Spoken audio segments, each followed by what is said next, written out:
नमस्कार, मैं हूं फैज आलम फैजी और आपका स्वागत है। 20 और 22 सितंबर 2020 को भारतीय संसद ने कृषि संबंधी 3 विधेयकों को पारित किया।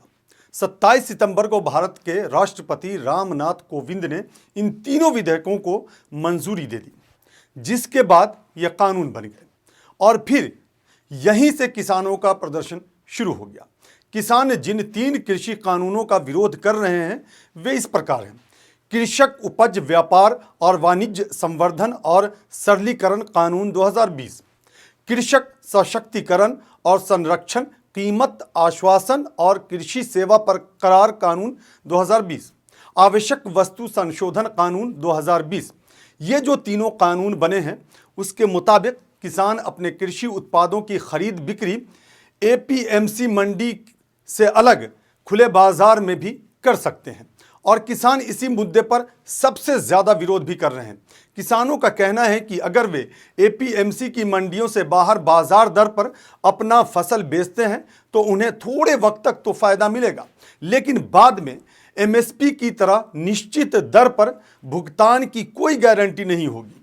वैसे सरकार का दावा है कि ये तीनों कृषि कानून एमएसपी सिस्टम और एपीएमसी मंडियों को किसी तरह भी प्रभावित नहीं करते हैं, लेकिन गतिरोध बरकरार है। हालांकि सरकार एमएसपी बहाल रखने और एपीएमसी मंडियों को मजबूत करने के लिए लिखित आश्वासन भी देने को तैयार है, पर किसान की मांग है कि इसे कानूनी दर्जा दिया जाए। वैसे इन सब के बीच एक बात ऐसी है जिस पर चर्चा नहीं हो रही है और वो है ग्रामीण इलाकों में रहने वाली भूमिहीन महिलाएं। इस बारे में बात करने से पहले ये बता देना ज़रूरी है कि आवधिक श्रमबल सर्वेक्षण के साल 2018-19 के आंकड़े बताते हैं कि ग्रामीण इलाकों में तकरीबन 71% महिलाएं कृषि क्षेत्रों में काम करती हैं, जबकि तकरीबन 53% पुरुष कृषि क्षेत्रों में काम कर अपनी आजीविका चलाते हैं।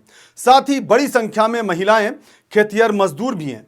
हम बात कर रहे हैं वैसी महिलाओं की जो ग्रामीण इलाकों में रहती हैं और भूमिहीन हैं। वैसे ये भी बता देना ज़रूरी है कि भारत में कानूनी रूप से सिर्फ वैसी महिला ही किसान का दर्जा प्राप्त कर पाती हैं जिनके नाम भूमि का पट्टा होता है। मतलब साफ है, भूमिहीन महिलाओं के सामने कई तरह की दिक्कतें हैं। ग्रामीण इलाकों में रहने वाली भूमिहीन महिलाएं बटाई पर भी खेती करती हैं, जिन्हें इस बात का डर सता रहा है कि इन कानूनों की वजह से उनके हित भी प्रभावित होंगे और उनकी जगह कंपनियां गांवों में आकर ज़्यादा पैसे देकर खेती करेंगी, जिससे स्वाभाविक रूप से उन्हें नुकसान होगा। इसलिए भूमिहीन महिलाओं की चिंता भी ज़रूर है, जो करनी भी चाहिए, जो नहीं की जा रही है। कुल मिलाकर ये बात बगैर किसी संकोच के कही जा सकती है कि नए तीनों कृषि कानूनों से अगर किसान सशंकित हैं तो गलत नहीं है, पर यह भी सच है कि सरकार के अपने तर्क हैं जिसे वो किसानों को समझा नहीं पा रही है।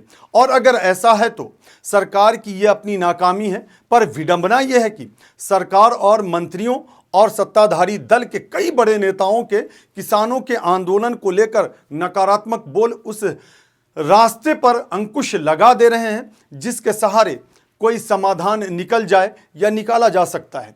पर सच तो ये भी है कि किसानों का साफ कहना है कि सरकार जब तक तीनों कानूनों को वापस नहीं लेती उनका आंदोलन जारी रहेगा। ऐसे में सरकार को भी अब ये बात समझ में आ रही होगी कि काश संसद में बिल पेश करने या फिर इससे पहले अध्यादेश लाने से पहले किसानों से बात की गई होती तो इस तरह का गतिरोध पैदा ही नहीं होता। हमें दीजिए इजाज़त, लेकिन जाते जाते पहले आपसे एक विनती करता जा रहा हूं कि अगर आपने हमारे चैनल को सब्सक्राइब नहीं किया है तो इसे सब्सक्राइब ज़रूर करें, बेल आइकन ज़रूर दबाएं और इसे शेयर भी करें और उचित समझें तो कमेंट भी करें। नमस्कार।